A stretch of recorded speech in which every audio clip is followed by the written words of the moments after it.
It was November 4th, 1961 when Kyalami first opened its doors and held names such as Jim Clark, Jackie Stewart, Ayrton Senna, and of course South African-born Jody Scheckter. Now it's the turn of the MX5 Championship to go back to Kyalami, the new Kyalami, the updated Kyalami, Toby Fenter's brainchild. And here we are, David Christie, for the third round of the MX5 Championship, powered by Racing Spirit.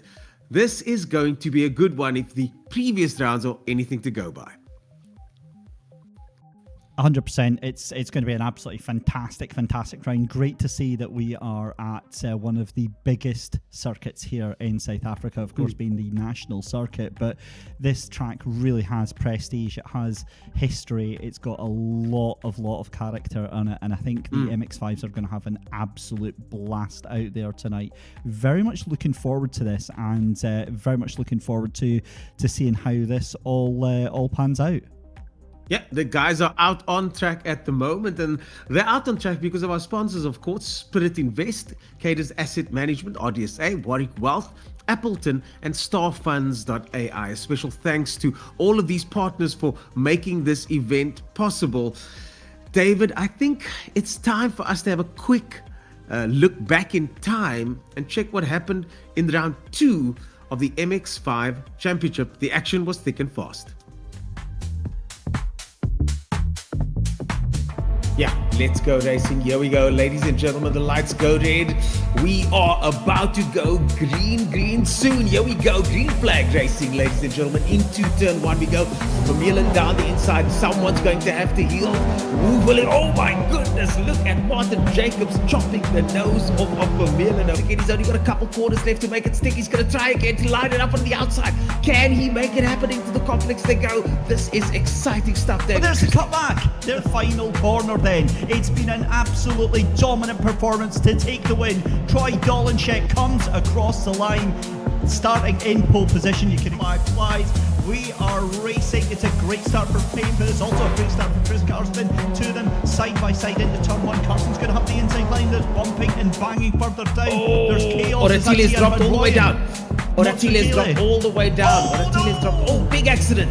Big accident. Lots of cars involved. Oh my goodness. We are indeed watching DeWald O'Reilly, Jacques Vermeulen, and also Dan Kent trying to make this happen. Here, contact. Oh, Dan Kent, Jacques Vermeulen. Dan Kent. That was a DDT from outer space on that one. At the Racing Spirit MX5 Championship, across the line goes Troy Dolencheck. Ladies and gentlemen, your double winner tonight. And after that performance by Troy Dolencheck, Chris Carstens, and others, let's have a look at those championship points to see exactly what the landscape looks like after the first 2 rounds. As you can see, Martin Jacobs right on top with 159 points. Tiaan van Rooyen, or as my teammate says, Tiaan van Rooyen, with 146 points. Behind him, Hein van Niekerk. That brings up the top 3. De Villiers Bester just 2 points behind third place, and then further down the order DeWald O'Reilly and Chris Carsten that we mentioned early on. The top 4, David, are looking very close indeed at the moment. Aren't they just? It's a very tight ship just now after only just 2 rounds in the championship, and really anybody outside of the top 20 could easily get their way back up to the top there. And talking of the top 20, you can see there we go all the way down to 33 drivers with points on the board. Yeah, 33 drivers with points on the board, lots of competitors, lots of steep competition, and of course it's not over yet. This is only round 3, and although we haven't locked down the rest of the circuits, we do have a calendar to show you when the dates of the upcoming events are going to be. So drivers, spectators, friends, fans and family, stay tuned for the rest of the season as we sync our calendar with the Kyalami racing season, the Power Series season. This Saturday, of course, is the Power Series, which means today is round 3 at Kyalami, Wednesday the 24th of June. Next event, 22nd of July. We will see you then. But for now, let's jump back to the action for round 3 and find out exactly what's happening out on track. David Christie, the guys are busy qualifying at the moment, if you're not mistaken. They're still in practice just now, but they are literally imminent to be going out on track. So, as you said, I cannot wait. let's check then, because it does give us a great idea as to what they're going to be up to. Some decent lap times going in already. The likes of Orotili, Motsuagaselli out there as well. De Villiers Bester, Alaric Enslin. You got his name right. I know, right? I had lots of practice at the weekend to get his name right, so I'm very happy with that. Nice one. You should be proud, because I struggled with that one myself. I tell you that much. De Villiers Bester at the moment leads us off with a 150.2 or 159.2. It's a long, big track, David Christie. It really, really is. And the thing with that being a big, big track is that there's lots of opportunities for overtaking. So, for instance, Orotili here, he's coming down towards the second half of the circuit. This is... the mineshaft. Through mineshaft, and then down towards the crocodiles, that tight right-hander here where it's so easy to go a little bit wide. And, of course, with it being a Assetto Corsa, if you even think about looking at the curbs in the wrong way, this track will absolutely send you into the wall. And then, of course, there's the sausage curve over here has taken so many rims, tires, suspension, components, and positions, as it looks like the session's just ended. And now it's time for the 10-minute qualifying before we get to two 25-minute races, ladies and gentlemen. It's time to go to round 3. Now, we saw earlier on that some of these drivers were doing about just under 2 minutes. What will happen in qualifying, David? Will they be able to get those times going? Because it's such a long lap, you don't actually get many opportunities to pull off a lap. So you've got to make sure it's super clean and tidy, unlike that first corner as we saw Dewald O'Reilly getting it sideways there. But it's the out lap at this stage, and Dewald will be setting up the next lap as we go on board now. We can see at bottom right-hand corner, you see the throttle and brake, you see the speed, the gears, and of course the name of the driver, in this case Dewald O'Reilly, using all of the available road, asphalt, tarmac at his disposal, going through Sunset now, an iconic corner, but Dewald is a little bit ragged at the moment as he just makes his way out of Sunset into Clubhouse, turn 7 towards the iconic S's. And I think if there's going to be a mistake somewhere, it's going to be through this section here, David. 100%, because this is all about the momentum. This section here, you have to keep your foot in and try and keep as much pace as possible, but that's exactly what happens. The car is very, very happy to lose itself out to the grass, to lose itself out to an area where you really, really don't have any traction whatsoever. So again, as you said, opportunities are going to be thin and few between, and it's going to be interesting to see whether or not they can actually do anything with this. Yeah, out of Leeuwkop, down the mineshaft once more. Now towards that corner you spoke about, the crocodiles. This is a corner I haven't figured this corner out properly yet, because you don't use the entire width of the circuit. Where you turn in doesn't seem sensical, but it's such a technical corner. If you do get it right, then, the lap times show it. So let's start a lap with Dewald O'Reilly in the 222 car. He's lining up the first corner. You see the rest of the gaggle of cars, MX5s, lining up behind him, all ready to go qualifying. Let's go qualifying. Yep, here we go then across the start-finish line, and let's do an on-board lap then with Dewald O'Reilly as he makes his way down to turn 1. Then he goes through the kink onto the brakes into turn 1. Crowthorne, again, patience is the name of the game here. Braking at that 50-metre board, you can pull the car in, use a little bit of the curb there, it'll help turn the car around. Very, very wide on exit, but track limits are a little bit generous here at this track. Through the Jukskei sweep and then into the left-hander at Barbecue. Again, very easy corner to get wrong. It's going to be a massive contentious issue here, because you're going to have cars trying to sneak up on the inside, up through the gears towards the right-hander at Sunset. And again, this is a double apex corner here. You have to be so patient to get back on the throttle here before you pull the car over to the right-hand side and on the brakes into Clubhouse Bend. Again, another sweeping left-hander here. You want to take as much pace, as much acceleration as you possibly can before you go through the S's. This is where I lose it. This is where I get too brave for my boots here, take too much curb and send it off into the gravel. But again, a good run here sets you up towards the entry towards Leeuwkop. And again, this is a scary corner because it is completely blind. Braking it as late as you can, ignoring all the braking boards on the left-hand side there. Pull the car in and then in, and it feels like it never ends as you run down the hill towards Mineshaft and through towards the final couple of corners. Just 3 3 corners remain here before you go into the crocodiles. Again, pick your mark on the left-hand side here. Usually it's going to be that 50-metre board on the left. Again, just before the curbing starts, you pull the car in, and you've got then 2 more corners through Cheetah, and then it's going to be down into the final corner after this. This one as well, avoid at all costs that yellow curb on the inside there. That will send your car to the moon, down through the gears into Ingwe, and that is going to be the final corner here at Kyalami. Now let's see what can be done by Dewald O'Reilly as he goes across the line. I think it's going to be a fairly good lap there from Dewald. 2 minutes point 517 there for Dewald O'Reilly. Well done. It sounds to me like you know this track pretty well, eh? But Dewald O'Reilly, I don't see his name on the board. I think he might have had he might have gone off track somewhere, because that lap was more not than classified. likely. Yeah, it was. I think it was at turn 1. It looked like very wide on the exit of Crowthorne there. So he went across the line. It just didn't register as a valid time. It didn't register because he was all over the place, I think, on that lap. Elric Enslin with the fastest lap so far of 2 minutes. Chris Carstens just behind him, 4/10 of a second or so. A further 3/10 back is Hein van Niekerk. Scott Sanders, another 1/10 behind that. And a further 10th makes up your top 5. Daniel Kent, but don't forget Oratile, who's also on a 2:01, just less than 1/10 of a second shy. We can do this all day, folks, because these times are so close. But so far, it's Elric Enslin that will be leading us off as we hop on board once again. And that looks like, I think that's Elric Enslin that we're on board with at the moment, the fastest man out on circuit right now. Very popular driver on the scene and exceptionally fast, always wanting to get involved with real world motorsport.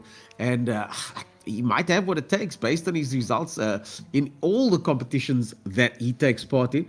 He's the 2018 Dominus Gaming Project Cars GT3 champion, the Race Room KTM Super Race competitor, and wants to transition from sim racing into real world motorsport all the way from Gauteng. So watch out for Elric Enslin today. He's always fighting in the front, and I suspect today will be no different as he makes his way now to the final corner at the iconic Kyalami circuit. Doesn't he just? He comes out then. Is it going to be an improvement there? I think we're going to see possibly into the 158s. We'll see. It's certainly going to be a 159 for sure. Yeah, 159.513. But keep an eye on De Villiers Bester. He is absolutely lighting things up. And that's a 2-second improvement there from De Villiers Bester. 159.367. Hello, thank you very much. De Villiers Bester looking so good at the moment. And I'd suspect he's going to be fighting right near the front of the pack today. Definitely keep an eye out for him based on that qualifying time. De Villiers Bester looking real good out there. Elric Enslin, 0.2 of a second back. So 4 cars in the 159, but De Villiers Bester the only one below 59.5. So De Villiers Bester all of a sudden separating himself from the rest of the pack in quite an interesting way. I'm keen to see how the rest of this qualifying goes. Not much time left on the clock, 2 minutes 58 seconds. De Villiers Bester currently 4th in the pool. A lot of the corners at Kyalami have really cool sort of trivia backgrounds. I'll be peppering those in through the course of tonight's broadcast. But for now, let's have a closer look. And of course, Elric Enslin in first place now. We didn't mention it early on, but look at the time difference there. 6/1000ths of a second. That is one of the closest margins you'll ever see. And Elric Enslin has snatched first place from De Villiers Bester. Both of them, the only two under 159.5. So those two could be the two to watch. De Villiers Bester with the purple second sector.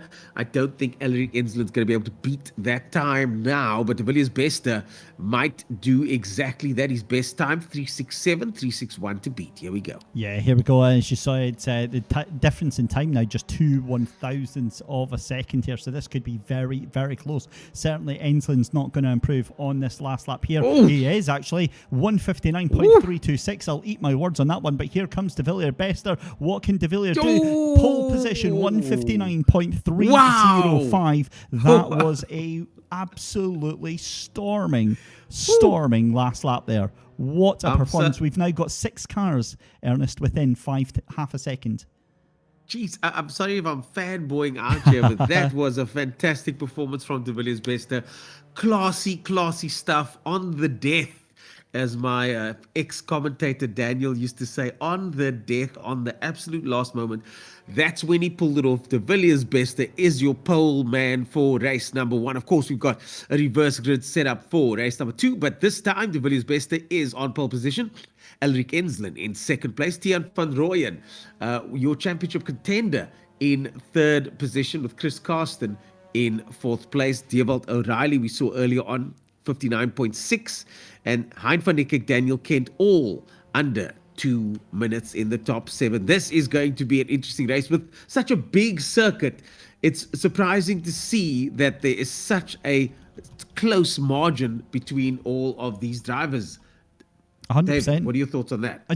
It's awesome just to see the fact that while we get things ready to go, it's so close. It's so nip and tuck. But the problem with that, we just don't know how that's all going to work out here. So yeah, it's all very well getting a very fast time, but you have to keep yourself clean. You have to keep yourself tidy. I'm looking through the times here, and from the first to the back of the grid, to Poncho at the back of the grid there, 8 seconds is the total gap. But of course, Poncho, brand new to the championship, only their second round out with us. So again, what I love about this here, Ernest, is the fact that anybody is welcome. Anybody can come in, whether you are a sim racing pro or whether you're brand new to the world of sim racing. You're welcomed with open arms, and it's a really, really friendly community here. Yeah, interesting perspective that Tristan provided. Tristan, of course, one of the organizers of this event, and Tristan de Nobrega, he provided some interesting take on the fact that this championship is about bringing the best together and getting people that are still learning the ropes. Poncho and Morgan, of course, part of PCR, Pablo Clark Racing, and they are learning. They're drivers that are new to the sport, learning. Morgan, I think Morgan got a first podium the other day, if I'm not mistaken, so congrats to her. But it's about mixing it up with the best in the country, learn from the best, share the track with the best. And I might have had my reservations about that before, if I'm honest, but I certainly do like the methodology. I do like the fact that the newer drivers get to share the track with much more experienced drivers, and we can all only get better because of it. Yeah, 100%. And it's my favourite time of the evening, because how do you fancy being Martin Brundle for the evening here, Ernest, and doing a little track walk with us? Oh, yeah, let's do that. Let's do a little track walk. Pole position, we got De Villiers Bester on your right-hand side in the 15. Opposite him in the 333, Elric Ensslin, as we mentioned earlier on, someone that is no slouch, and I expect the two of them to have something to say about that in the first corner. On the right-hand side of your screen, Tiaan van Rooyen, your championship contender, in third place, and then beside him we got Chris Carstens. Dewald O'Reilly got a lot of screen time early on, and he's in the 222 to your right-hand side. Beside him is Daniel Kent, just one position back. After that is Hein van Niekerk in the 22 in 7th place. Tristan Rosevier in 8th place. Another name that always pops up in commentary for all the right reasons. Behind that, Martin Jacobs and Scott Sanders making up your top 10. We've still got a couple of minutes to go, so let's talk about the 11th place over there. If we can get 11th on our screen. Thank you, producer. Eitan Gishen in the 11th position slot. Oretile, a little bit further down the order. I was expecting him to be a little bit quicker. He's proven to be quite fast. So Oretile, a little bit further down in 11th position, and then just behind Oretile, as we wait for the names to populate on screen over there, we're just waiting for those names to come up. For 31, and as you can see, these liveries on the cars, there are a couple of different options for these liveries on these cars. And that is Divan Heyman in 13th place. Ryan Pay, we've seen Ryan Pay lead multiple races, and hopefully Ryan will be in the mix there. Morgan Jacobs then, and then Jason Mitten on the left-hand side of your screen. The rest of the field all following on behind them, and everybody looking to potentially get a position or 2 or 3 into the first corner as we wait for the clock to count down. But another 2.5 minutes left, if I'm not mistaken. De Villiers Bester starting 21st. That's interesting. No, that can't be. No, he's starting first. No, so the timing little tower is having a little bit of a wobble just now. But you can see on the left-hand side, yeah, he's starting on pole position. Listen, yeah. I mean, look at the closeness between the top 6. To get all of them within half a second of each other, Ernest, is an absolute testament to how close the quality of this field is. Oh, and yes. My question is, given what we saw at Svartkops and the how do I put this politely, the firmness, the physicality that we saw. There was a couple of the robust maneuvers that we saw. Yeah, that's exactly what I was going to say. Yeah, there were a couple of robust maneuvers there. Well, we'll have to say. But again, this is always what I wonder. And again, we were working together at the weekend there, and it's the same question that we were asking there. What goes through their minds, and chat as well. Mark 5 GTI KO4 saying fingers crossed for no heroics in the first few laps again. I think that might be a little bit tempting fate, unfortunately, with that one. But we'll see, because it is going to be the run down through the kink and then into Crowthorne. And again, it's a heartbreaking zone, isn't it? Yeah, it really is. And I think you just have to make opportunities where you possibly can. But we've seen it time and time again here, Ernest, that if you go to make a move and it doesn't work out, and then suddenly you're on the back foot, then you're going to have like 2 or 3 or 4 cars chomping at the bit to take that position from you. Well, we've got about 50 seconds left. I'm gonna go through the comments here. Someone said, I heard James isn't breaking into turn 1. Robin Williams says, good evening, chat, and to the broadcast team. Good luck to all the drivers, he says as well. Let's go Vian. Let's go racing. Hi Richard. Hi Robin. A couple of shout outs over here. Good luck Scott, says Panic Potato. And good luck Daniel, says Jesse Cook. Best of luck SMA boys. Growing the sport together, says Robin Williams. That is so true. And then Petrol is gegooi, Karsten. Sterkte, says Shadowborn. HTF Gaming. It's almost time, folks. Looks like we got seconds out now. David, I think we should go racing. I think we should go racing as well. Lights are about to come on then. 3 lights on, 4 lights on. We are ready to go racing for round number 3 of the Racing Spirit MX5 Championship. Fantastic start there for De Villiers. Best there, you can see Eller Kinston, but it's actually Tian van Rooyen and Chris Karsten who go 4 wide, almost 5 wide, coming down to the first corner here, because of course you do. That is going to be Tian van Rooyen almost getting the jump start here though, but it's down into turn 1, 5 wide, ladies and gentlemen, and that is the most orderly start I think I've seen. Certainly the first run down to the corner, but well, it's all downhill from here. And right on cue, we've got a spinner. Right on cue. We've got a spinner. That's James. Looks like James Conrad. That's Nusrat. Went all the way down there, all the way down the order. Tian van Rooyen. There's pandemonium in front. What on earth? There's a problem in front. Elric Ensland's involved. Jason's involved. De Villiers Best is involved.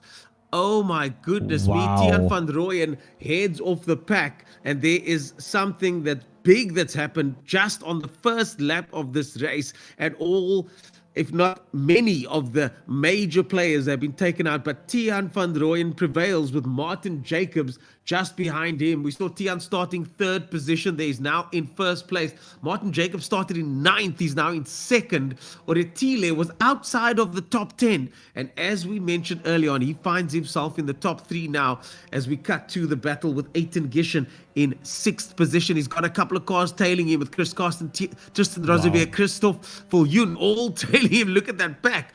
Going down the inside goes Chris Karsten, but it's not going to happen. This is the top of Leeuwkop now, going towards the mineshaft. 2 into 1 doesn't go in the mineshaft, or does it? Well, we're about to find that one out, because they're side by side here. Fascinating action already onto the first lap here, and that does look like Chris Karsten's going to have that move done, because they went through into mineshaft there. So great move, great bravery there for Chris Karsten. And again, you can see just in the background there, that looked like Scott Sanders was absolutely sending that off to Timbuktu there. Thankfully, he thought better of it, but my goodness me, I mean, you'd never think that this was a 25-minute race, given the chaos that is unfolding out here just now. Yeah, the guys have unfortunately turned things on their heads, and as we now go across the finish line, the gap between Tian van Rooyen and Martin Jacobs less than a second. Oretile in 3rd place. Ryan Pay somehow finds himself in the top 5 after all has been said and done. Well done to him. Also starting outside of the top 10.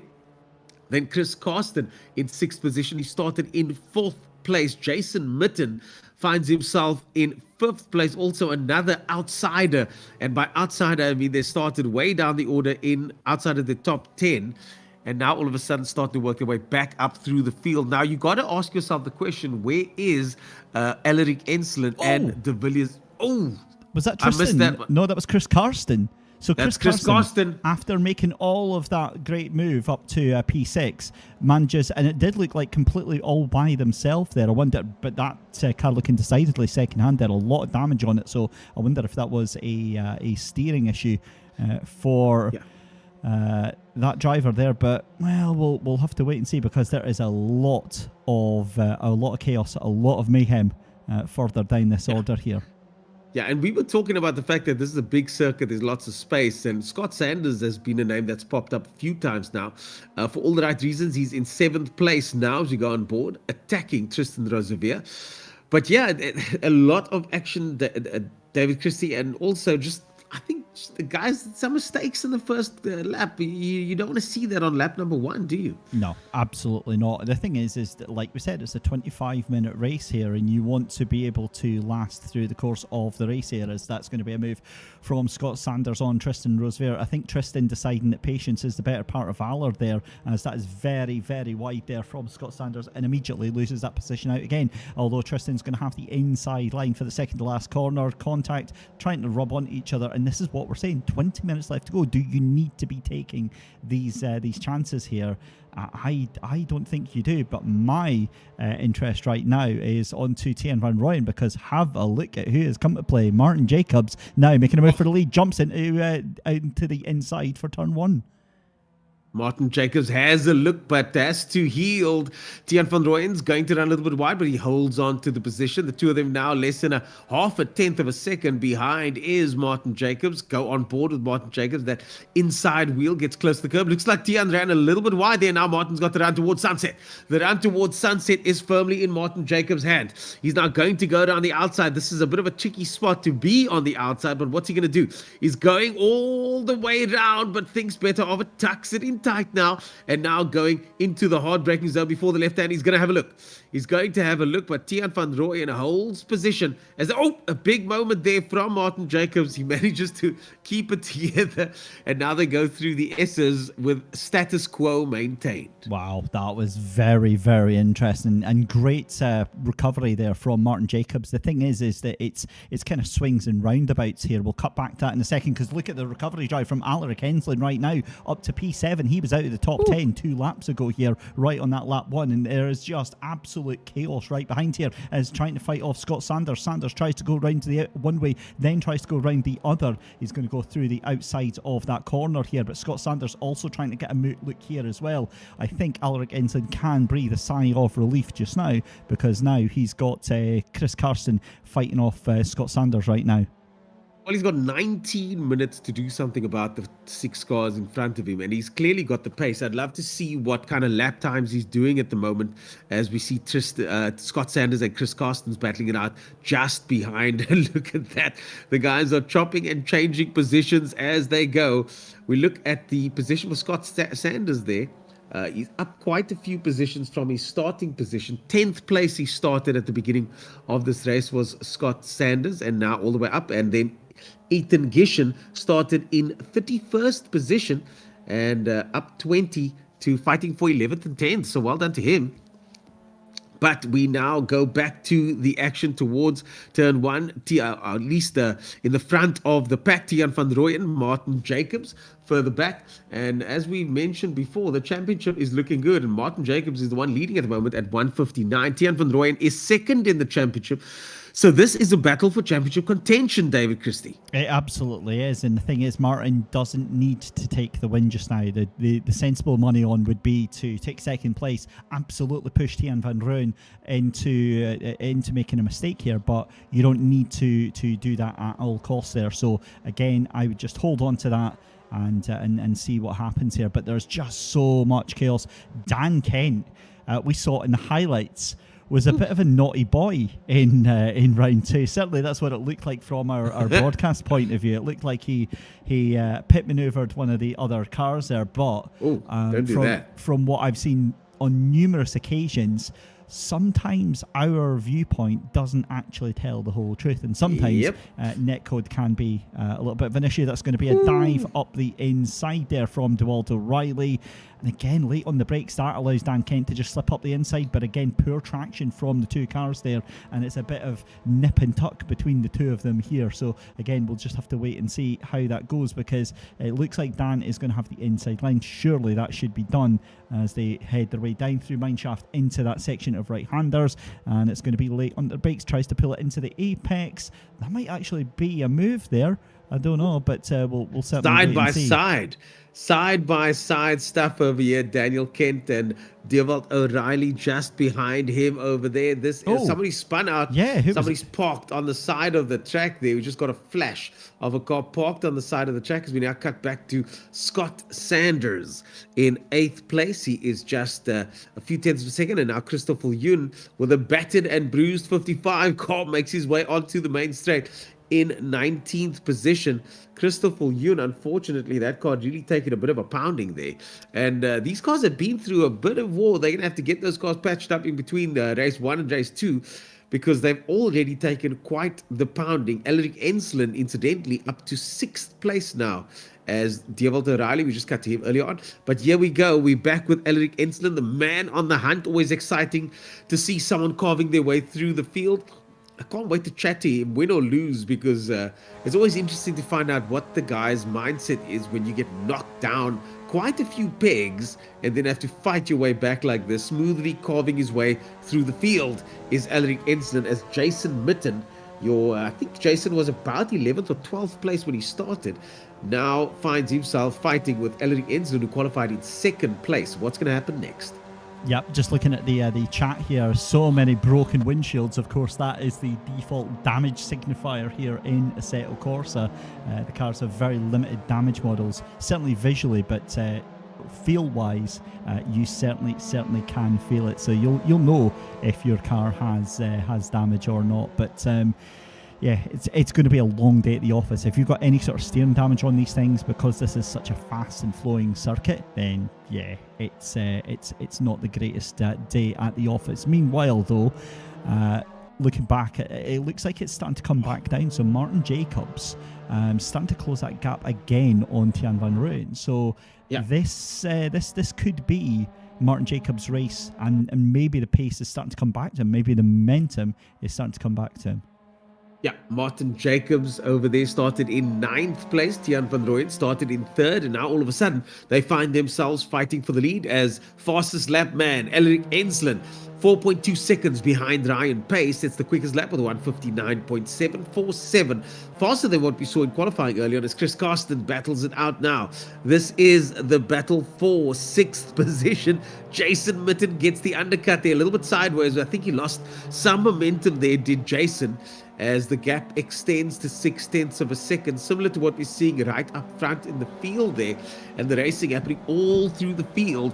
At this stage, 6th and 7th seems settled, but for how much longer, as more argy-bargy and off-track excursions happen further back down the order.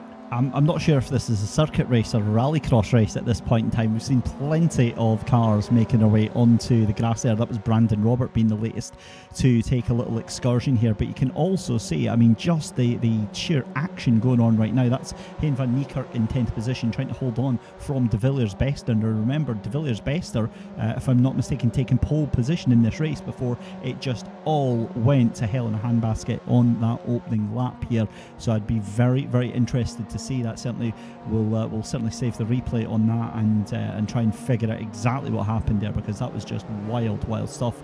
But 13 minutes left to go now. This is now where you need to start consolidating the results here, because for instance, if you're Martin Jacobs here, Ernest, I feel kind of silly asking you this because you're a racing driver, and I think I know what the answer to this is going to be, but you're coming to what's this, race 3 or round 3 of the championship. Do you push for the win, or are you happy staying in 2nd place? Always push for the win, as Coach Claudio Piazzamussa says. Always go for the win. Every point counts. Every point counts. And the last thing you want to do is find yourself in a position where end of the year it counts against you. Martin Jacobs down the inside. Could he make this stick? Tiaan van Rooyen on the outside. Now the gap so small. Martin takes the inside line. Tiaan cuts all the way back. They play it safe and fair though. And Tiaan van Rooyen slots back in because of that momentum around the outside. Tiaan van Rooyen traveled a further distance but kept the momentum. Very, very good racing from both of them. But to complete that thought, yeah, you got to go for the win, especially at this stage of the championship. Obviously, if you end up second, keep the points and take the points that you can get. But I think that it's between Martin and Tiaan now. It's a fight. It's a 1v1. And this is what we love to see. We want to see these fights. We want to see these battles take place like we are now as they both bob and weave their way now towards the S's. Well, I think the thing as well is that we're also starting to see Alaric Enslin. Now, he's about, 7 seconds back at the moment. So he might be too far out given that it were 11 minutes. So. 11 I don't minutes. think so. But he's lapping significantly faster than everyone else around him. And that's what makes me think. Ooh, Martin Jacobs goes for the lunge down the inside of Leeuwkop, but no, the door gets closed by Tiaan van Rooyen. I think if these two keep fighting this way, then Alaric Enslin will find himself in the mix, because now Alaric Enslin are 2 seconds behind Ryan Payne. We saw that gap closing down immensely, and now on board with Martin Jacobs down towards the very complex final sector of this circuit, and so many lines to choose from going in here. Let's see if he can make an overtake stick against Tiaan van Rooyen. Here comes Martin Jacobs. Tiaan van Rooyen defending like crazy, but really doing well with his lines as Tiaan van Rooyen. Very, very proper. I'm not going to say I'm surprised. I'm just pleasantly surprised to be watching such good racing from these two. Really good stuff.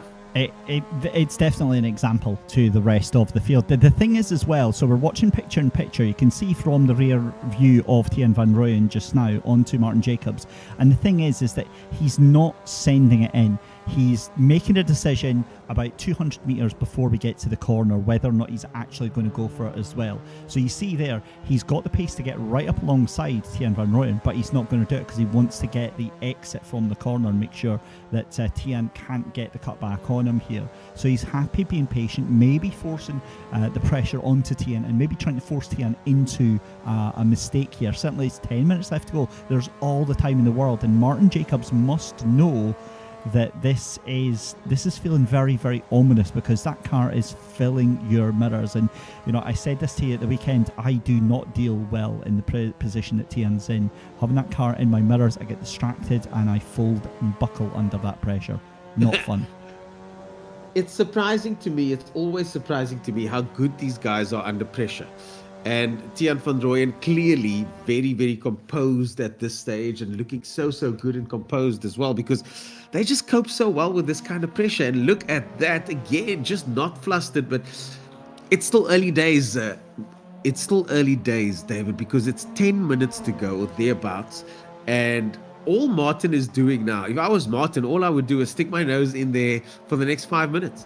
Just make him think that I'm always going for the overtaking maneuver until I actually go for the overtaking maneuver. And I think this is the moment. This is the moment Martin Jacobs takes the overtake. He's going to defend now, but can he keep the position? They make their way up the hill, and here comes Tiaan van Rooyen back again. Oh, past those sausage curbs. Tiaan van Rooyen has got the inside line for the final corner. I think Tiaan van Rooyen's done enough. But look at that, Martin Jacobs. I think Martin Jacobs is really in control of that second position now. And here comes Martin Jacobs around the outside this time. Could this be the move that sticks? We saw early on Tiaan van Rooyen getting the outside line and making it work.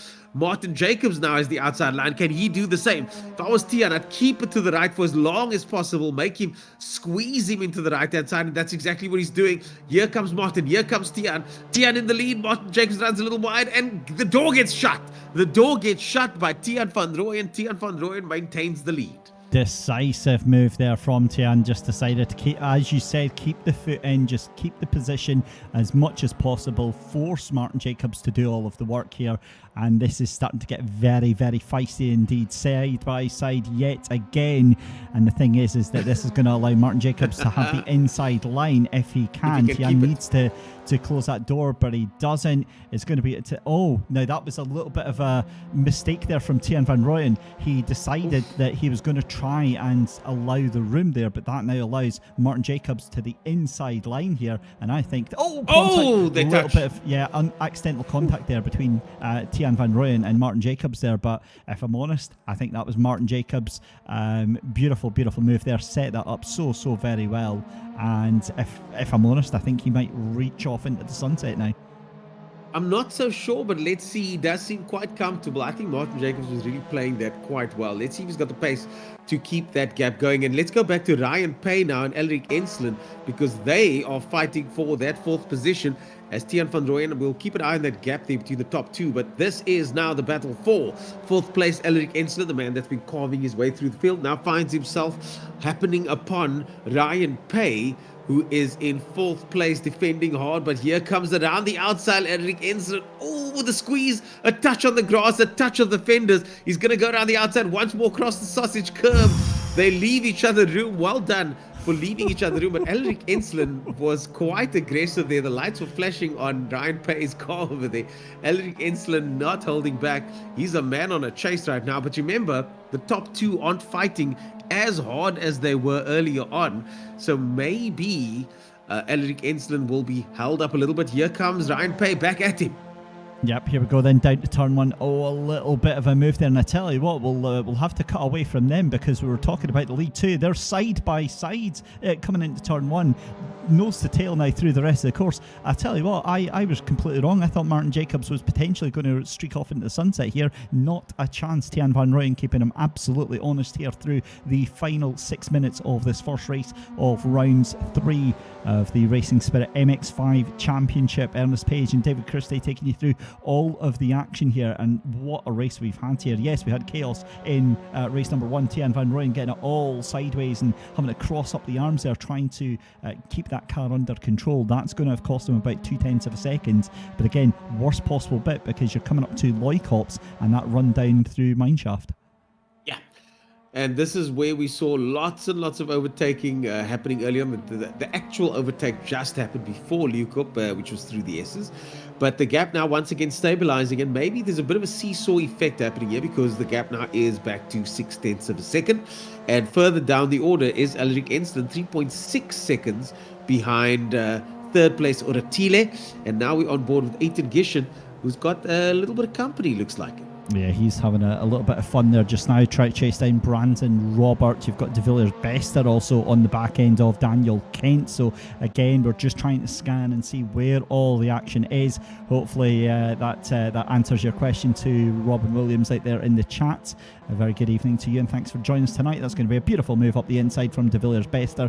That was a proper drift, He sent that car in and just prayed that he would be able to get it stopped. He didn't.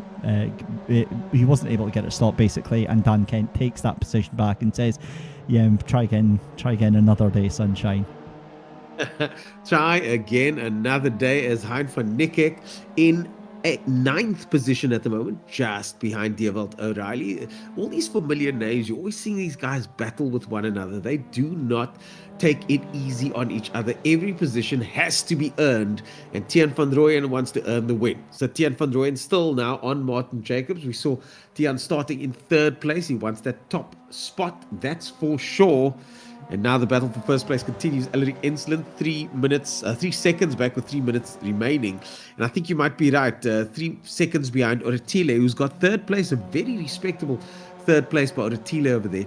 And I suspect you were right. Elric Ensslin just won't have enough time to make this deficit happen. But here we go. The final 3 minutes, and the lead has not been decided yet. Yeah, 100%, and very much looking forward to seeing how this all pans out. I think that we are still going to see at least 1 or 2 moves for this right round the outside. There's no way Tiaan van Rooyen has just done that. That is, I mean, the pace that he's got there to try and do that through the round outside the Looikop. That's what just happens.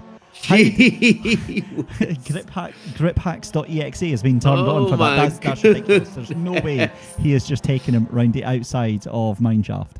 Wow, Tiaan van Rooyen snatches the lead down the outside of Mancha, and Martin Jacobs, in absolute disbelief now, finds himself back in second position, but he's not going to give up just yet. With 2 minutes 56 seconds, that means they've got at least 2 laps left to go, and down the inside goes Martin Jacobs. Has a look, at least thinks better of it, and now starting another lap with Tiaan van Rooyen in the lead. Let's go Tiaan van Rooyen, let's go Martin Jacobs. Here we go then. 2 laps I make it left to go. Maybe 3, but I think it is definitely 2. We'll actually go on board with Martin Jacobs then as he hunts down Tiaan van Rooyen, puts that pressure in again, has a little look up the inside. But again, this is what we said. Martin not making any silly manoeuvres there. And we can say, I think Tiaan's cooked his tyres. I think he's overdriven the tyres, pushing that card way too hard there, tries to get the inside line, and that surely should be Martin Jacobs there. But I say that, but they're still side by side, because of course they're still side by side here. Tiaan van Rooyen with the teeniest of tiniest mistakes over there on that exit, but somehow he manages to get the pace, manages to get the power down, and manages to stay in the lead. Martin Jacobs not making it easy. It's coming now to the final 1.5 laps. Martin Jacobs still 0.3 of a second, but the time does not tell the full story. Both of these guys have swapped positions multiple times. Tiaan van Rooyen currently leads us off, but Martin Jacobs will have a lot to say about this over the next lap and a half. Yeah, 100%. As we've got a minute and a half left here, there's still at least 15 opportunities for this to happen. A clatter of the curbs for Martin Jacobs there. That's going to lose him a little bit of time there and possibly unsettle the car. And Tiaan van Rooyen maybe gets to breathe a little sigh of relief as they come through Loikop down mineshaft then for the I think this is going to be the penultimate time. I think they're going to get the last lap flag as they come across the line this time, but through mineshaft, through into the crocodiles, and then they've just got Cheetah and Ingwe left to go. Again, very deep there from Tiaan van Rooyen, but he'll get the run out of the corner. But again, they're side by side, and they've got Cheetah still to come. It's a right-hander here, and Martin Jacobs, he pulls out of it. He wants nothing to do with it, and all the while, Alaric Enslin is now 4 seconds behind these two. They go through Ingwe for the penultimate time, and I think here, Ernest, we're about to start our final lap here. Ingwe, of course, the corner meaning leopard, and these guys are pouncing on one another like big cats, that's for sure. We've got Tiaan van Rooyen currently in first place. We got Martin Jacobs currently in second place, and here comes the braking zone now. Martin Jacobs will certainly have a look into this braking zone, puts the nose on the inside, gets a little bit of oversteer on the exit, and so far so good for Tiaan van Rooyen. Looks like he does have the momentum, but can Martin Jacobs have something to say about it? Which one of these guys is the fastest gun in the West? We are about to find out. We certainly are, because now the time has expired for the first race of the day here at Kyalami Grand Prix circuit, and what a race we have been treated to. For me, the standout drive absolutely has to be Alaric Enslin. That recovery drive going from P2 all the way down to P17 and then all the way back up in the top 5. Ridiculous stuff, but we'll come back to that later, because here comes Martin Jacobs. He's going to have the inside line. This is coming through the S's then just before they head up the hill. But again, Tiaan van Rooyen knows exactly where to put the car. He now puts the car to the left-hand side because he knows this is a right-hander coming up, so he has the inside line here. But have a look in the background there. Alaric Enslin possibly on for a podium. I cannot believe I'm about to say that. Great defensive drive in there from Tiaan van Rooyen. But again, Martin Jacobs gets the run out, tries to take the leaf out of Tiaan van Rooyen's book, and gets the pace down here. So this could be an absolute grandstand finish here, Ernest. This is the final lap. The seed is in the soil. The race is over. We are in overtime now. And there it is, side by side once more. But Tiaan van Rooyen somehow manages to get the momentum out of that corner. Now they come up to the final couple of corners now with Martin Jacobs still in second position. Oretile just behind him. Alaric Enslin still looking for third. Here comes the final corner now. Battle for first and a battle for third. But it looks like Tiaan van Rooyen will take it. Tiaan van Rooyen takes the win across the line. Behind him is Martin Jacobs. Oretile gets third place, a fantastic third place from him, and Alaric Enslin with a driver of the day performance in fourth position. Yeah, what a performance. What a brilliant finish to this race here. Then Chris Carson taking 5th position, Ryan Pay in 6th, Scott Sanders will take 7th place, DeWalt O'Reilly in 8th, Hein van Niekerk in 9th position, and De Villiers Bester again on that recovery drive in 10th position. Dan Kent is going to finish in P11. Aiton Gation in 12th. Brandon Robert in 13th. Tristan Roosevelt in 14th. Jason Mitten rounding out the top 15 here. Nice that we can stay on the finish line and watch these cars make their way over. We're still now just waiting on, I believe that's Christophe Viljoen that is waiting to come in here. Hein van Tonder as well. Then you've got Conrad Reynolds, Morgan Jacobs waiting to come across the line now. So 22 cars we're going to have finishing this first race of the day here. And I think everybody can be reasonably happy with how that finished. Maybe not so happy with how it all started off there, Ernest. Yes, I think so. I think a lot of people won't be happy with that start, but it isn't, of course, how you start. It's how you finish. Collect those valuable points. And these drivers and teams will be hoping to consolidate at least those that didn't get the best start. But I mean, looking back at those results, what a drive from the front. Two drivers, they definitely put on a great show for the audience. And very happy to see the championship is still very much alive and well, because those two are your championship title contenders, both of them with mega points. Martin Jacobs and Tiaan van Drooyen. Martin Jacobs leading the championship now, and Tiaan van Drooyen in second place. So I'm keen to see, once the calculators get whipped out, what this looks like. But of course, we've got another race to look forward to, and that one will be a reverse grid.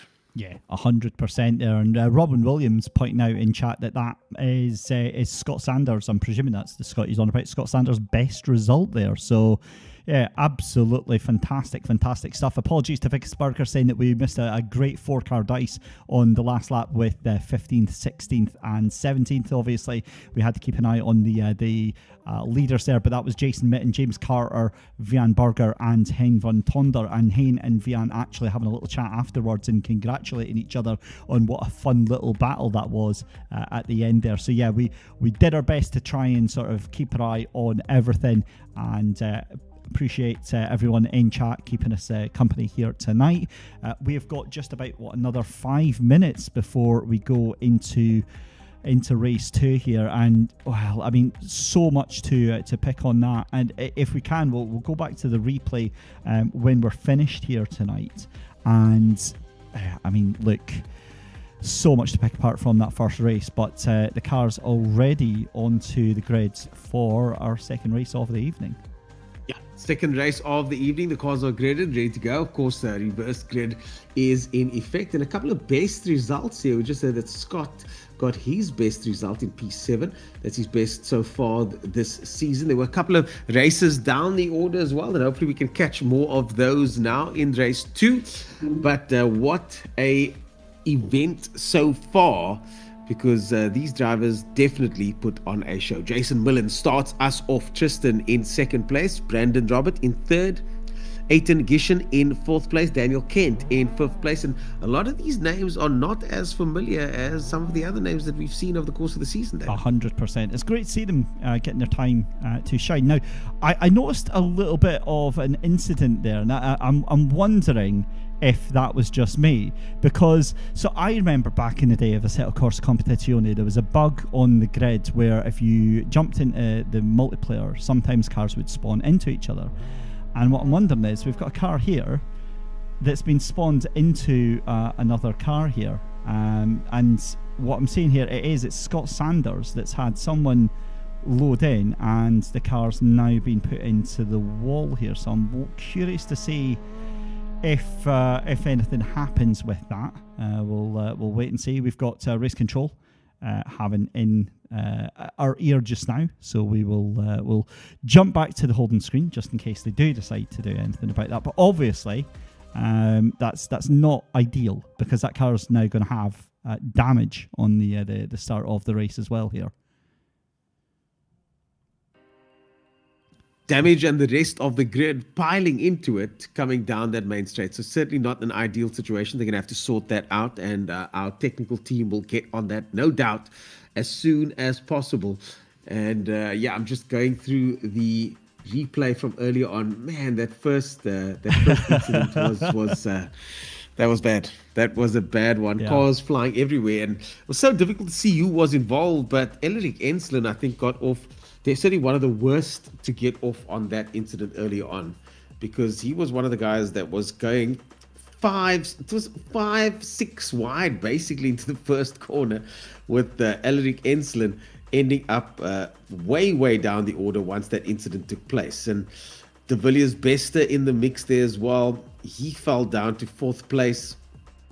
Dewald O'Reilly in the mix as well. Martin Jacobs obviously came out at the end. He came out golden at the end. But Hein van Tonder fell all the way down, and so many others did as well. And these are all familiar names that we usually see up front. So the deck can get shuffled at any point, David. That is the nature of motorsport, of course. It absolutely is. And, while we wait for the decision from Race Control, what is going to be happening here, the thing with it is that obviously, it's we see it in normal racing as well. I say normal racing, excuse me. I mean real life racing, where incidents happen and people are unhappy about things. And you go back to that first race. The same could be said for that. A lot of those drivers had a great start, and then it seemed like wherever we looked, there was just chaos kicking off. There was just things going on left, right, and centre here. So, yeah, I'm. You kind of have to treat it as it's, you're going to be going green, right? You don't know what's going to be happening. You just have to do the best with what you've got. Sometimes you're not going to have things go your way. Sometimes you just have to grin and bear it. Yeah, we see. I was watching the NASCAR this weekend as well, and sorry about the spoilers, but there was a lot of that happening because they've got the self-policing rule where you can give it back, you get it, and then you give it back. And obviously, our racing is not the same, but certainly these guys were giving it to each other. I hope that they keep it a bit more clean going into the next race, because that start is not what we hope to see, especially when some of the top contenders are taken out.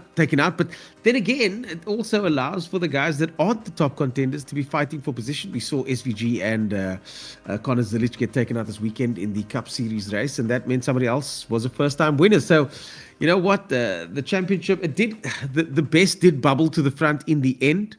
But the championship is still wide open, and this could shake things up as we've now gridded again. It looks like we're about to go live. David Christie. Still the same incident, though. Still Scott Sanders facing sideways here, so I'm not sure how this is going to go on. It could be that they just get this race underway and then decide to restart it, when it goes. But for just now, we go racing, and Jason Mitten. Oh my good Lord, somebody absolutely smashed into the kink, and that's Elric Ensslin. Your championship contender, sent into the wall. Questionable rejoin, but I can imagine the air is slightly blue in that car right now.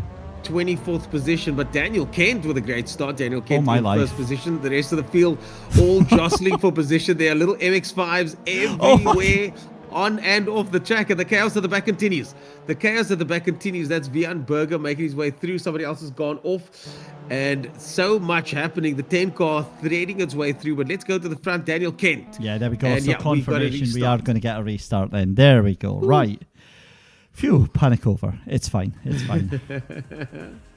Right. So while that sorts itself out, now, the thing with that is I wonder if that is going to... Because they might need to restart it manually.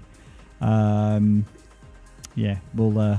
wait and see on that one, because obviously... Well, Elric Ensslin, I'm sure he's happy. Maybe the guys knew about it, but Elric Ensslin must be happy about that restart. We've got 4 minutes to go now before the lights go out. Well, of course, because he's now up in 4th. Yeah, so he's up... It's not going to go from the reverse grid that they had plans. But that might restart again. The problem is, this is...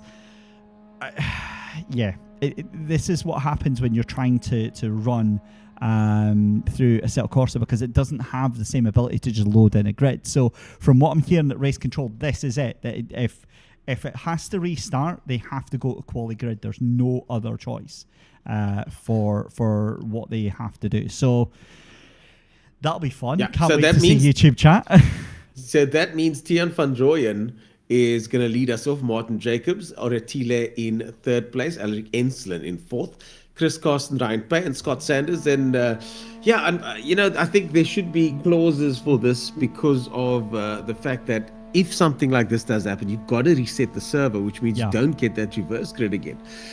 So how do you get that reverse grid back? I think the mods will have to chat to the drivers about this, but the drivers all have their engines revved up and ready to go. So I think we're going to go racing as is, David Christie. Yeah, I think so. I think that's exactly what's going to happen here. To be honest with you, I think some of the drivers that are maybe kind of on that reverse grid are maybe breathing a sigh of relief that they're not going to get absolutely murdered into turn one. There may be a chance of getting a much better start for this. Certainly for Ulrich Ensslin, after trying to avoid all of that chaos and getting wiped out into the barrier there, he'll be very, very happy. I can confirm, Panic Potato, that Scott Sanders is safely on the grid. He does not have any unwanted lodgers in his car. He is facing the right way and he is good to go. Is almost even a virtual smile I can see under that helmet there. So we are looking very, you very don't happy.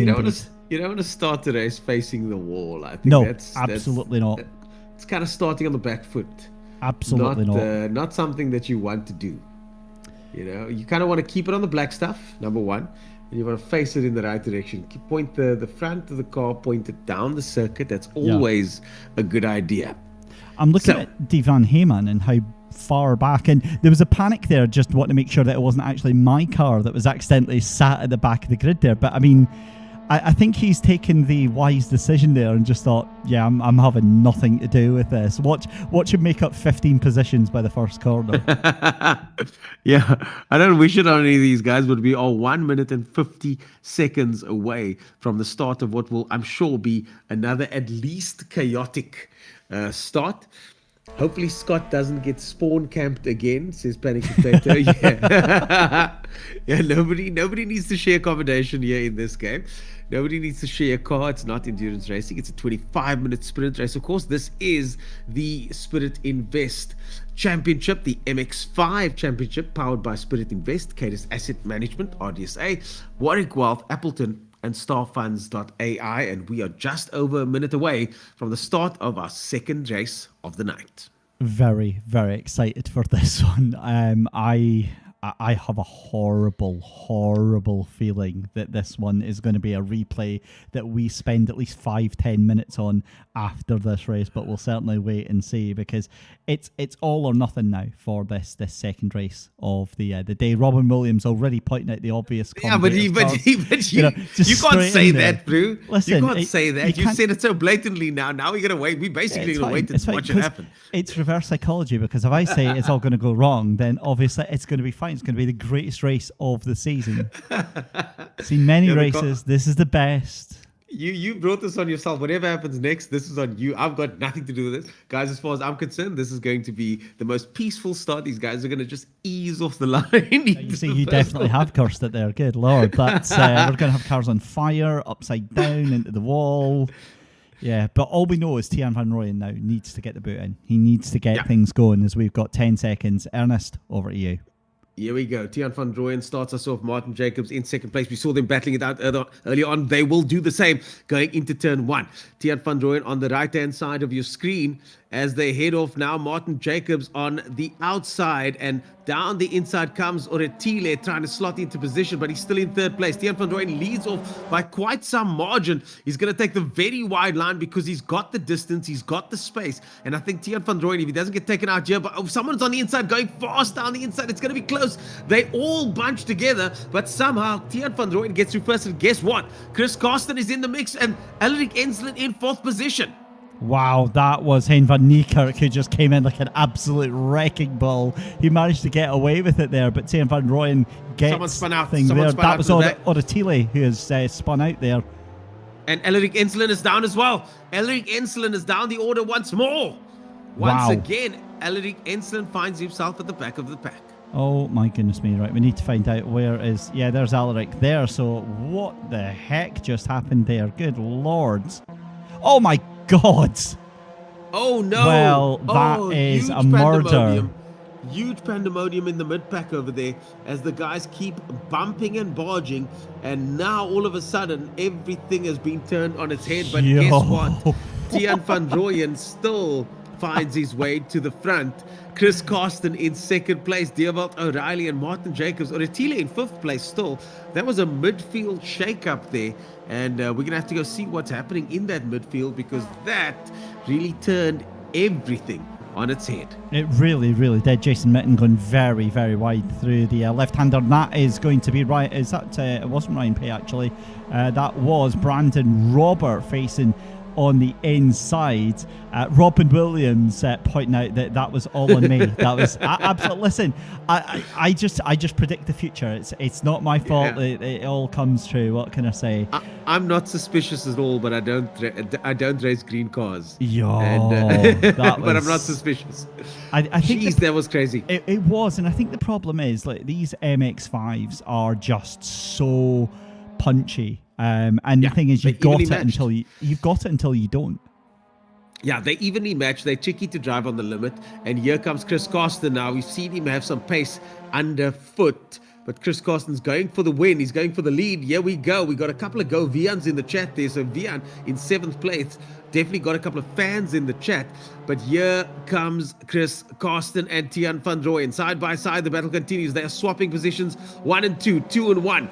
But Tiaan van Rooyen, once again, somehow, as always, finds himself after the overtake attempt. Tiaan van Rooyen is very good at defending and then managing momentum to end up in front. That is something that's a skill that needs to be practiced, that needs to be honed. And Tiaan van Rooyen is very good at that specific thing. We've seen it over and over again. We're seeing it again right now.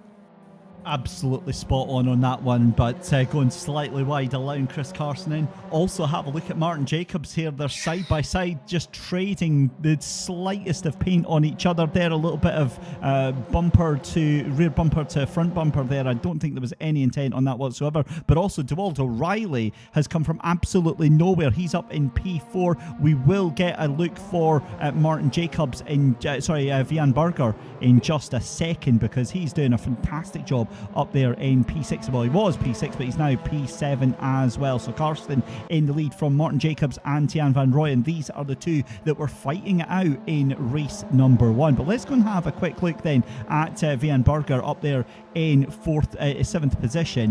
What a start for him. He has had a brilliant start to the race, as the two still knocking lumps out of each other.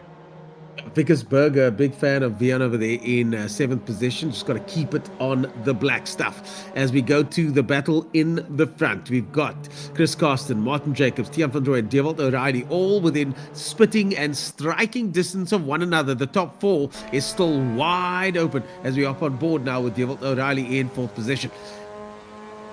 Here we go then, starting lap number 3, and 5 minutes in, it feels like a very traumatic affair that we've had here in this second race. But as you said, DeWald O'Reilly onto the back of Tiaan van Rooyen, also onto the back of Martin Jacobs, so it is still line astern just now. And this is going to be a nice little rest, I think, for a lot of these drivers here, because DeWald wants to potentially get a podium here, but he's not going to do anything silly to make that happen. Meanwhile, it looks like we've got a fight for 5th and 6th position. De Villiers Bester fighting off Oratili Motsuagaseli there, and Oratili tried to have a little look up the inside, but thought better of it. And you can see just in the background there, Vian Berger coming under pressure from Dan Kent and Devan Heyman. Now let's go and have a little look further back here, because the man himself, Alaric Insland, P13, recovery drive and a half right now. Another recovery drive. That's going to be a heavy bag to hoist for Alaric Insland all the way down in P13. But if anybody can do it, it could be him. Now, back to the race in front. Chris Carsten getting massive pressure from Martin Jacobs now. Just behind him, DeWald O'Reilly and Tiaan van Rooyen. And we see both of them running a little bit wide there as they go down the mine shaft. Now, Martin Jacobs in 2nd place is going for that lead. He's going to try and sneak it in down the mine shaft. He will have the outside line for the next corner. But let's see what Chris Carsten can do as they now jostle for position. It's exceptionally tight. He's trying to do the cutback now, and just behind them, DeWald O'Reilly and Tiaan van Rooyen fighting it out as well. So nothing in it between the top 4, and it's still anybody's game as they both clip that popular sausage curb on the right-hand side there, known to throw lots and lots of cars off whack through that final complex. Yeah, through Cheetah, it's a difficult one for them to do, but DeWald O'Reilly into that podium position in, because that was Tian van Rooyen who's been dropped down. So Martin Jacobs up to P2, as it looks like Vian Berger coming under pressure there from Dan Kent and Devan Heyman, and also Scott Sanders started 7th on the grid, got knocked all the way to the back of the field, and then within 2 corners managed to come back up. Dan Kent sent it up the inside from last week, tries to pull onto the brakes. Has he got that done? He does, but that's going to be very, very wide for Vian Berger. That's going to hand that position over to Dan Kent. Oh, little bit of a nip and tuck moment there. Devan Heyman fancies a little bit of this as well,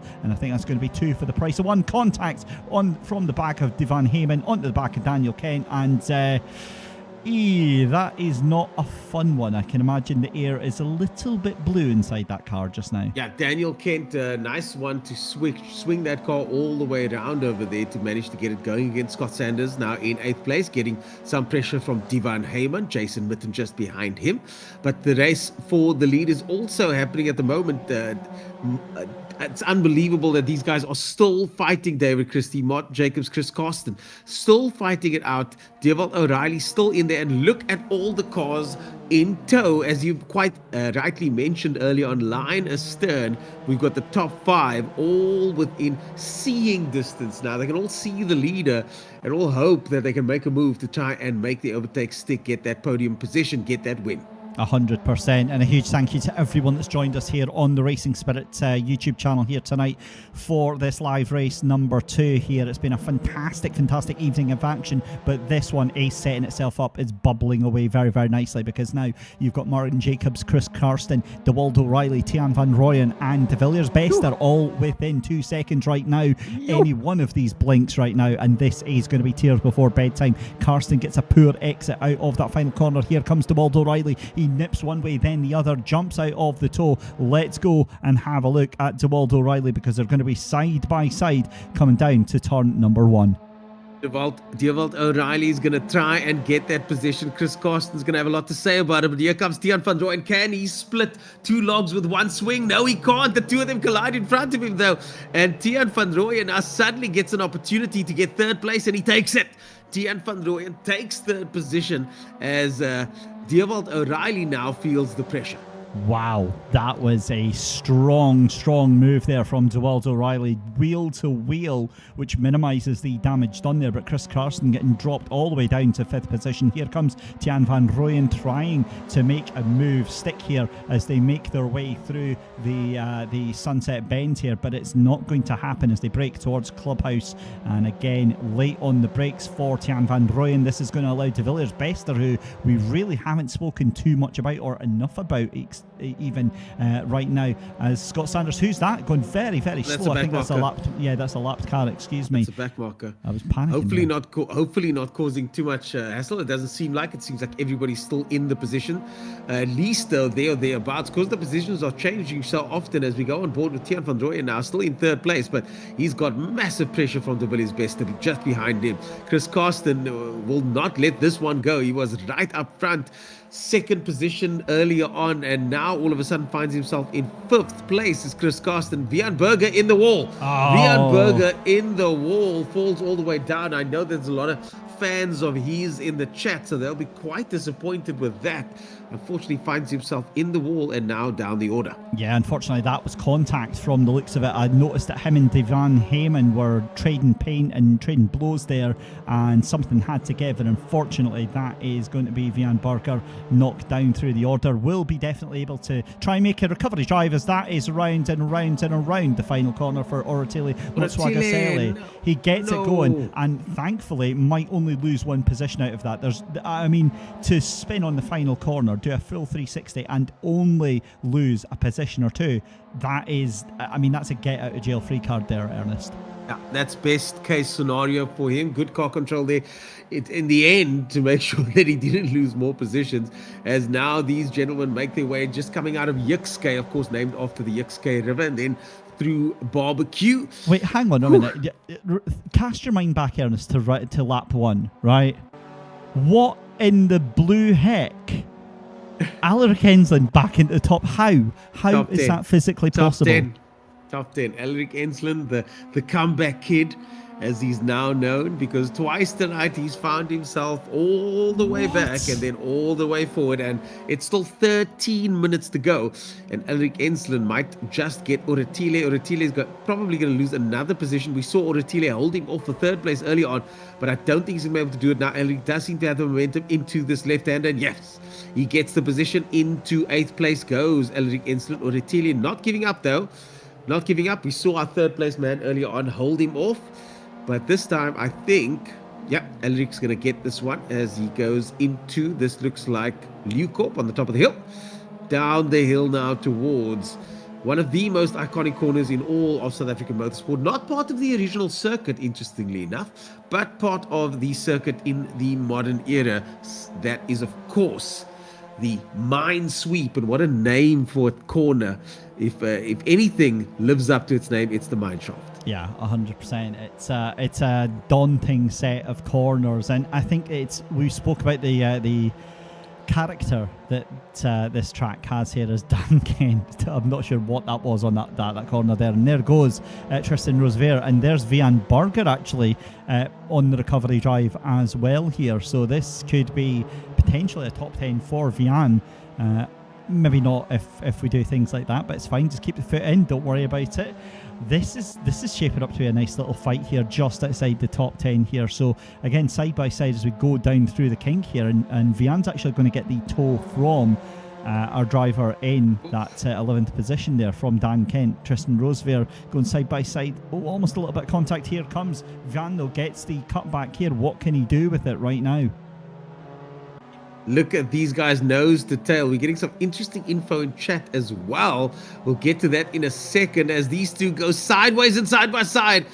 And oh, almost a big moment there. Almost a big moment there as Daniel Kent battles through this pack over here as we go to De Villiers Bester. But interestingly, Scott Sanders in 6th place, according to chat, was 23rd end of lap 1.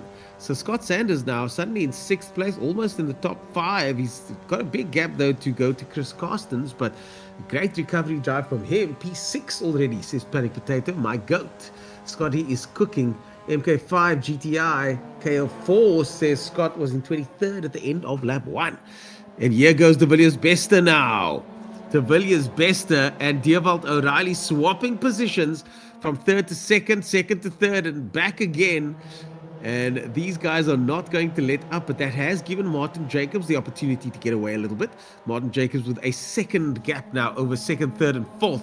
And he's going to be quietly smiling to himself while still maintaining pace and position, because at least he's not in this fight happening here for 2nd place. This is a fight for 2nd position between 3 cars. Yeah, fantastic battle going on here. Tiaan van Rooyen, I think, just tucked up as close as he possibly can right now behind De Villiers Bester, and also then trying to get that position from Dewald O'Reilly. Oh, a little bit of a jink from both drivers there. They take the same idea, and that's going to be way too late on the brakes there for Dewald O'Reilly. He has to end up giving that position out to De Villiers Bester. So De Villiers up into P2 then. Tiaan van Rooyen now licking his lips and hoping that he's going to be able to take that position from Dewald O'Reilly, but well, we'll have to wait and see whether or not that actually does happen here. But again, the only real battle we've got further down the field now is this absolutely chaotic fight here for 13th place with 5 cars. You've got Ryan Pay, Dan Kent, Tristan Roosevelt, Christophe Viljoen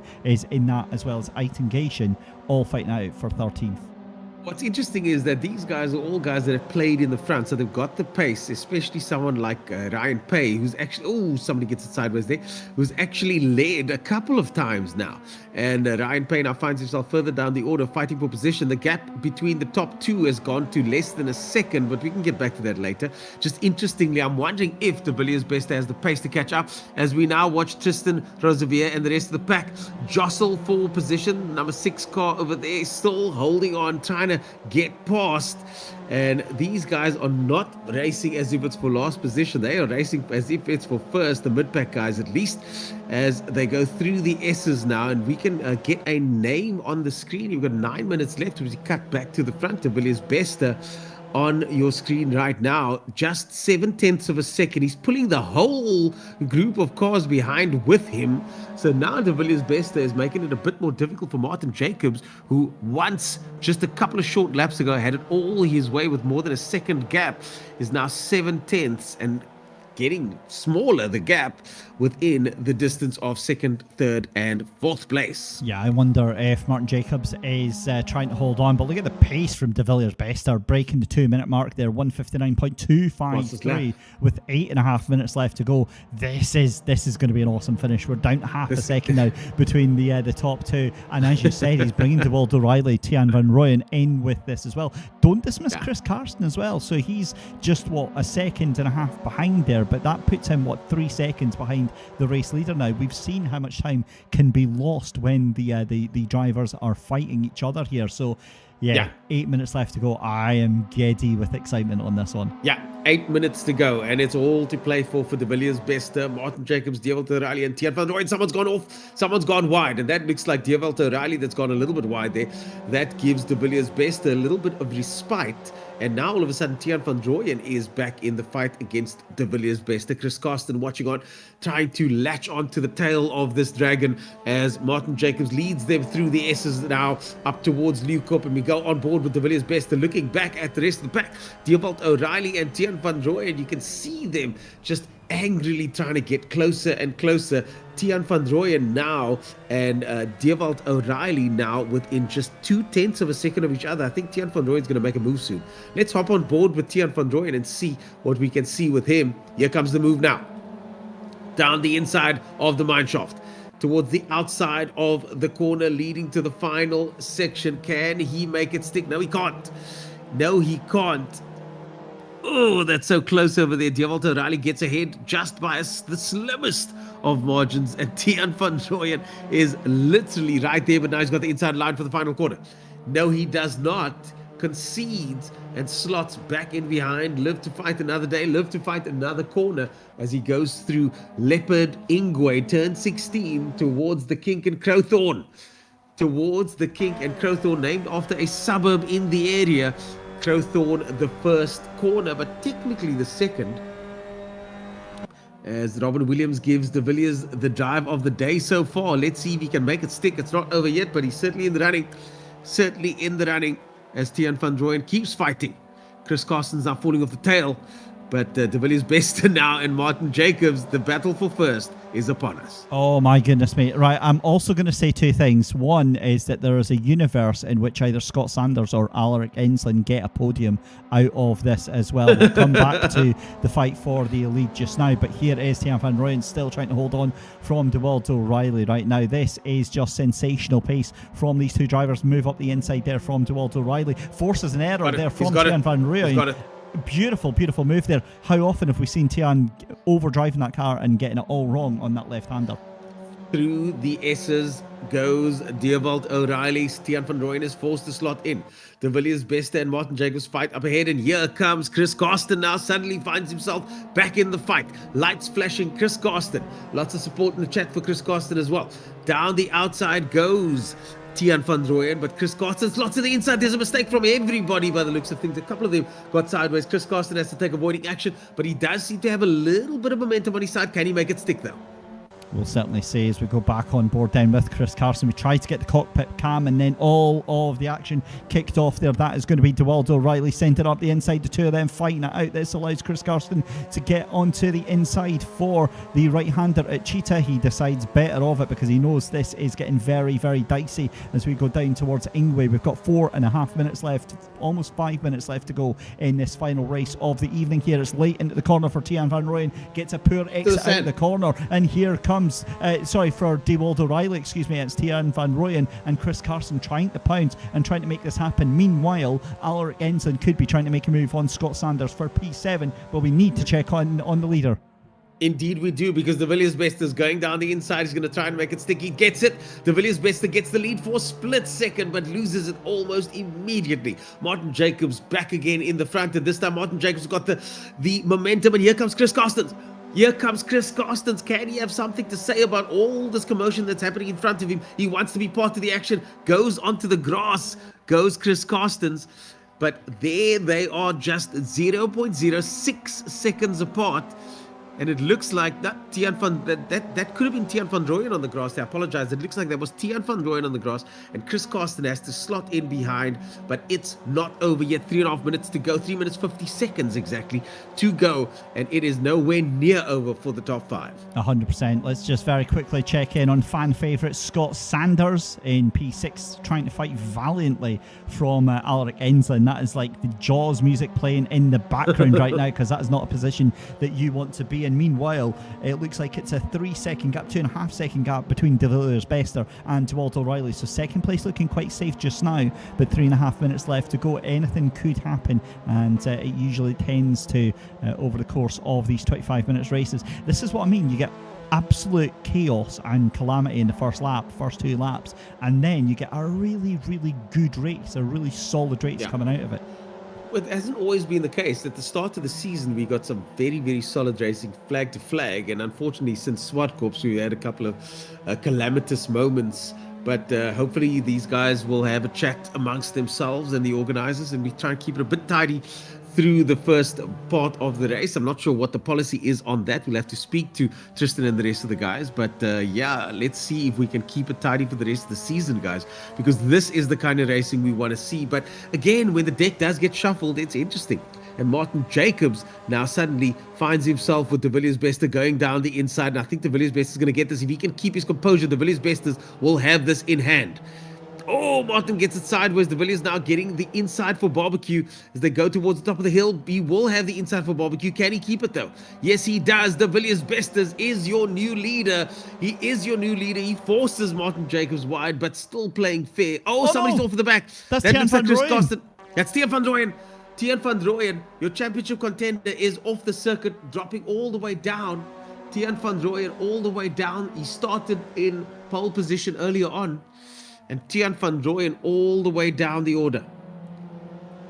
That was a beautiful move by De Villiers Bester just to send it on the inside. He's going to have the inside again for Clubhouse Corner here through on the left here. But again, the two of them through the S's now. This is just nip and tuck stuff. We've got a minute and a half to go. So we're going to have one more lap, I believe, after this one. We go through the S's down onto the brakes into Loikop then. Through the inside goes De Villiers Bester. Have a look at Dewald O'Reilly. He's closed right back up with all this fighting that's going on with these two here. He might come into the mix here as well. Side by side through Mineshaft. This is just sensational racing here on the second race of the evening.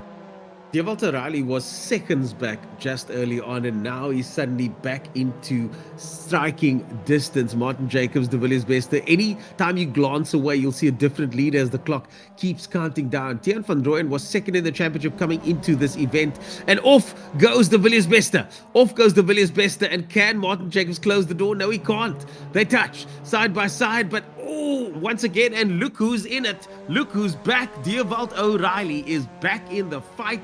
Dewald O'Reilly is rubbing his hands together with glee as they go into turn one, because this is his opportunity on the final lap. But so's Chris Carsten now, so it's a four-way fight for the lead on this final lap of the second race of the day here. De Villiers Bester sends it up the inside. You've got Martin Jacobs also trying to make a move as well. There's Dewald O'Reilly, three wide. Dewald O'Reilly! This is unreal contact between the three of them, and this is what I mean. That's going to be spinning out there for De Villiers Bester somehow. How the hell did he hold on to that? That is one of the saves of the season so far from De Villiers Bester right now. But it's Dewald O'Reilly, your unlikely race leader right now. This is what I said. Do not count out Scott Sanders and Alaric Ensland. They could have a podium here tonight. Dewald O'Reilly does the elusive splitting two logs with one swing, but this is a hot coal to handle. Can he stay ahead of Martin Jacobs? Can he keep the lead for the rest of this lap? It's one lap to go. It's the lap of his life. Dewald O'Reilly is going to try his best to make sure he stays ahead. Martin Jacobs will also be getting pressure from De Villiers Bester behind him. Stay on the inside, Dewald O'Reilly. Everywhere you go, it's got to be inside line. Make the circuit as short as possible, as difficult to overtake. He does this going into Leucop. You're going to break down the inside, around the outside goes. Jacobs is gone. Oh no! Jacobs is too late on the brakes. Got to say that allows Alaric Ensland potentially to take position here, and that could have sealed it. That could have given the race win to Dewald O'Reilly from absolutely nowhere, having taken all of that pressure. Well, O'Reilly comes all the way back and somehow finds himself in the mix. Diewald O'Reilly started in 8th position at the beginning of this race, and here we go now, the battle for 4th place. Is that 4th place? Yeah, that's 4th place battle. But Diewald O'Reilly still in the lead by 2/10 of a second. It's the last corner. It's the last corner. De Villiers Bester, do not make a mistake. Diewald O'Reilly. Oh, but he does. My goodness. Oh, they don't. Oh, no. Don't roll it back. Don't roll it back. Don't roll it back. Throws it away and causes even more. No way. No, look what's just happened. Elric Enslen gets the podium. Chris Carsten, the Are favorite, you wins kidding me? The Villiers Bester gets the win, and Elric Enslen gets a podium. Who saw that coming? What the hell? What just happened? Oh man, Diewald O'Reilly, that was his moment. Last corner shenanigans. And for me, I mean, that last corner, he lost control, put too much power into it, and then just spun out across straight into the path of oncoming traffic. Oh man, that is devastating. One corner for all the glory, and unfortunately it just didn't go his way. He'll come back from this stronger. I'm sure he'll learn the lesson that needs to be learned. We've all made that mistake. Last corner mistakes like that. But look at that. Look who ends up on top. Chris Carstens, your favorite. Chris Carstens did not start. Chris Carstens did not start in the top 10 of this race. He did not start in the top 10 of this race and finds himself in first position after getting the fan support. And if there's something, as we heard about the commentator's curse, but definitely the fan curse is now a thing, because Chris Carsten was getting plenty of support in chat. So was Scott Sanders. And Scott finds himself in 4th position. She was Elric Enslen with a comeback drive, and the championship is now once again wide open. Tiaan van Rooyen also falling back earlier on. The championship is wide open now. Martin Jacobs not even in the top 3. And wow. What just happened? It was just an incredible. So first things first, we have to say, if we can try and save that replay, I'll go and do that just now. But my goodness me, that was just one of the most bonkers ending to a race that I think I've ever seen. A huge congratulations there to Alaric for taking that one, and we'll see if we can get a replay of the final couple of minutes. But Ernest, I mean, your thoughts on that one? Well, my thoughts is, as the saying goes from Murray Walker, anything can happen in motorsport, and it usually does. And today was really one of these days where we saw something spectacular happen. Unfortunately, that coal was a bit too hot to handle for our man that fell all the way back and had the lead.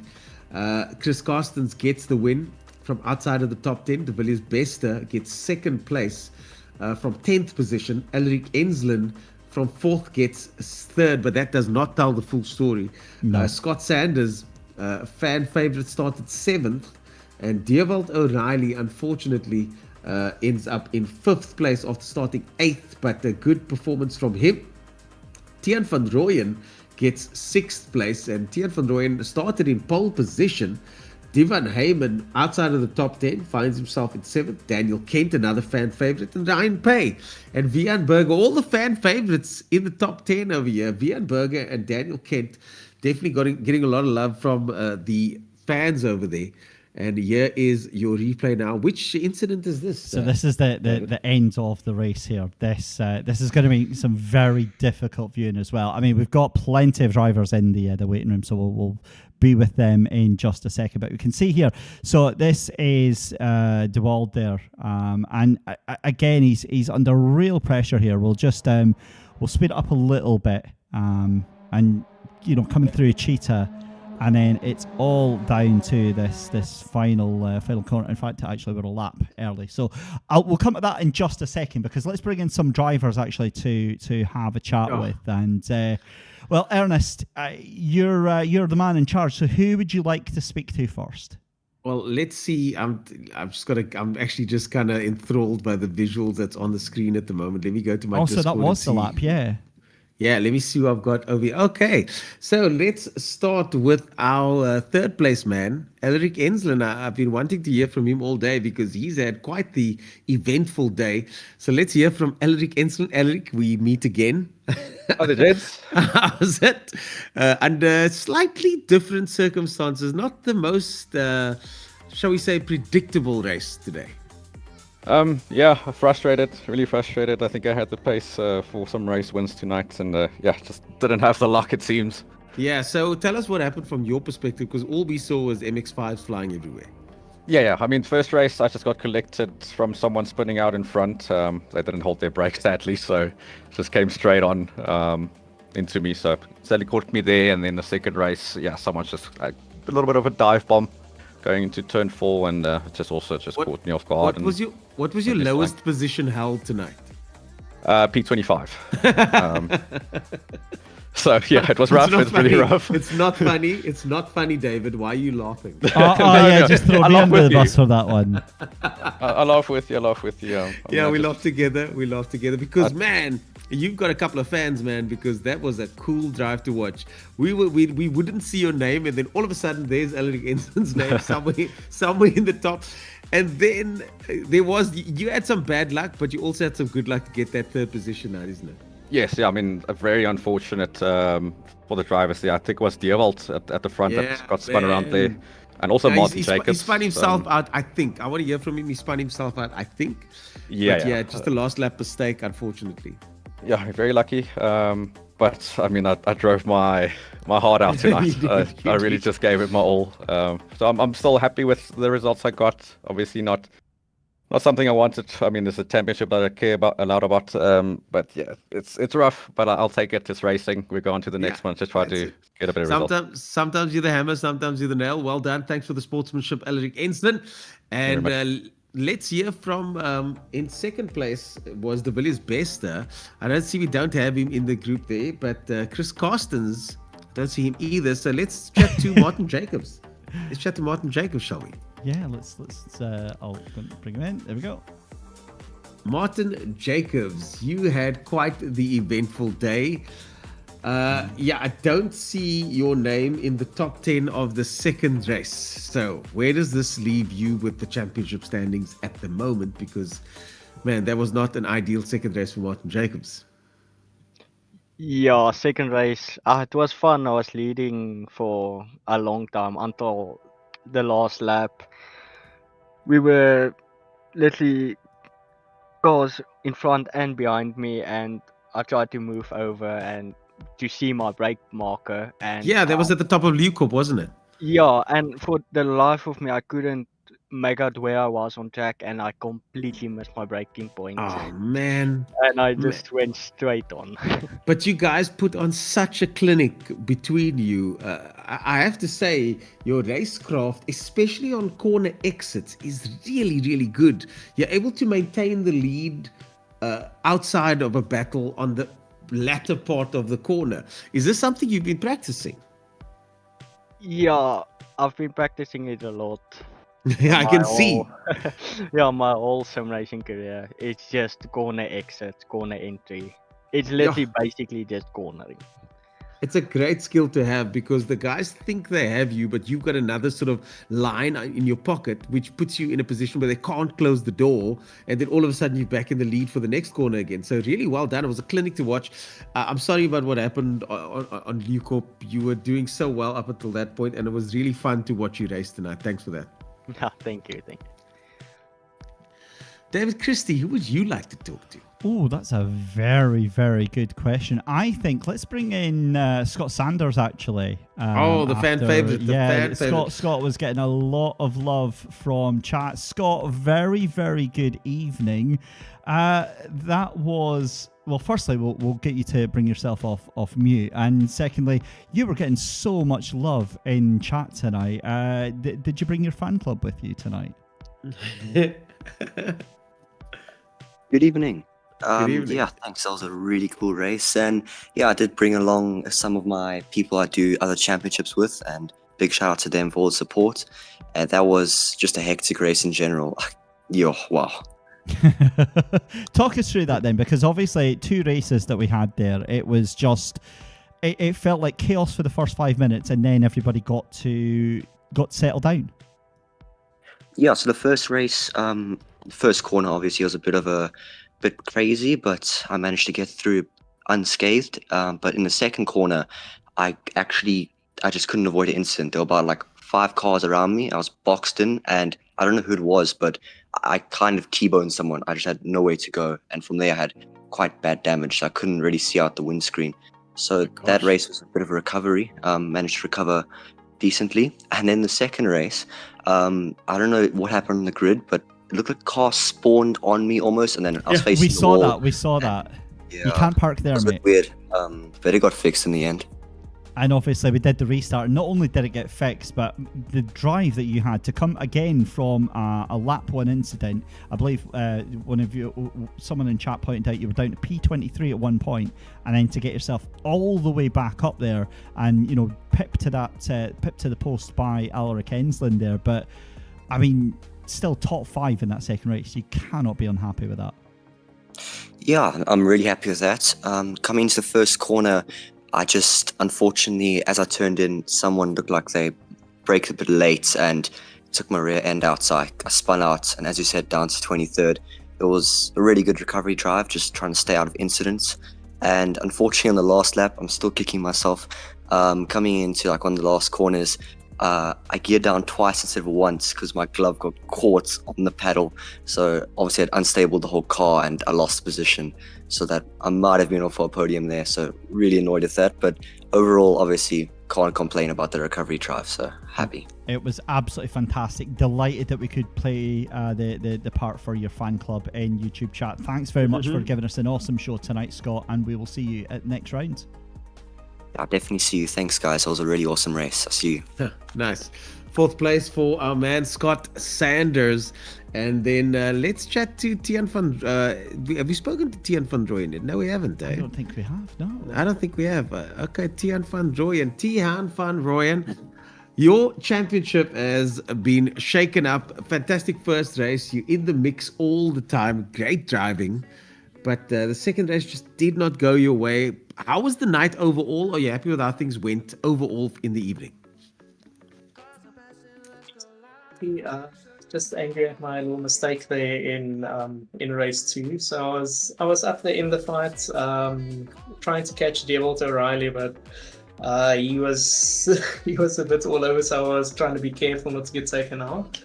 And then going into the corner by the old pit lane, from the shift from 4th to 3rd, I missed the shift and went into neutral, so it made the rear end light, and I had a little bit of a spin there. Oh man, it can happen so quickly. It can happen to the best. But overall, I think your performances have been very, very good. How was the racing for you tonight? Were you involved in any of the big incidents? Oh no, from my end, the racing was really nice. Race 1, me and Martin had a proper back and forth dice, and then race 2 also had a few lucky dices there, but mostly I was just trying to go catch Martin there, but ended up missing a shift and had a mistake. Yeah. Oh, man, what a pity. But thanks for the good times, and thanks for putting on a show for us. I'm looking forward to seeing what the championship points do say. You've had very good performances all season long, bar 1 or 2 couple of mistakes here. They're not that many, so I think you should be good for points, and we look forward to seeing you compete for the rest of the season.